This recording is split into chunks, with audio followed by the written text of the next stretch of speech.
Questão da prova 2. Um cubo de gelo de 20 gramas a menos 20 graus Celsius é colocado em um lago cuja temperatura é de 25 graus Celsius. Calcule a variação de entropia do sistema quando o gelo entra em equilíbrio térmico com o lago. Considere o lago como um reservatório térmico. Como a massa do lago é muito maior que a massa do gelo, podemos perfeitamente assumir que a temperatura final do sistema será de 25 graus Celsius, pois a massa do gelo não interferirá na temperatura final do lago. Assim, a massa de gelo sofrerá 3 processos, quais sejam: primeiro, o gelo receberá energia da água, elevando sua temperatura de menos 20 graus Celsius para 0 graus Celsius. Assim, temos que a temperatura final vai ser 273,15 Kelvin. E a temperatura inicial, correspondente a menos 20 graus Celsius, será 253,15 Kelvin. Então, podemos calcular qual vai ser a variação de entropia para esse processo pelo produto da massa do gelo, pelo calor específico do gelo e o logaritmo da temperatura final pela temperatura inicial. Substituindo pelos valores numéricos, vamos encontrar, então, 3,376 Joule por Kelvin. Para o segundo processo, que é a fusão do gelo, nós temos, então, que a temperatura é constante e igual a 273,15 Kelvin. Portanto, a variação de entropia para esse processo é dado pelo produto entre a massa do gelo e o calor latente de fusão do gelo dividido pela temperatura. Substituindo pelos valores numéricos, encontramos então o valor de 24,382 joules por Kelvin. Para o terceiro processo, então nós temos agora a água a 0 graus Celsius.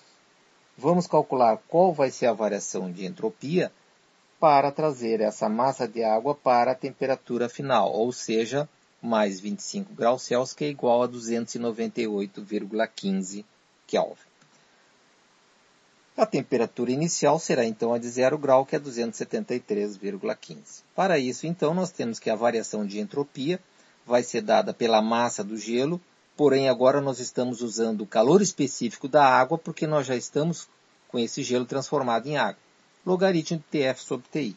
Fazendo a substituição dos valores numéricos, então encontramos 7,332 joules por Kelvin.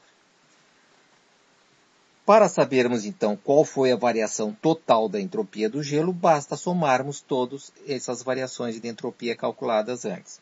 Com isso, nós obtemos então o valor de 35,09 joules por Kelvin.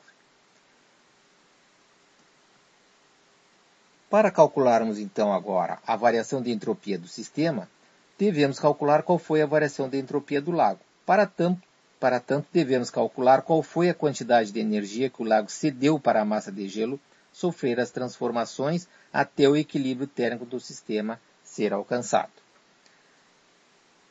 Vamos então calcular qual foi essa quantidade de energia. Começamos com o primeiro processo, Q1. Como o lago cedeu energia, o valor vai ser negativo, então vai ser a massa do gelo vezes o calor específico do gelo, vezes a variação de temperatura. Fazendo a substituição pelos valores numéricos, encontramos então menos 888 joules. Para o segundo processo, que será a fusão do gelo, temos então um valor de menos 6.660 joules. E finalmente, o terceiro processo vai ser menos 2.093 joules.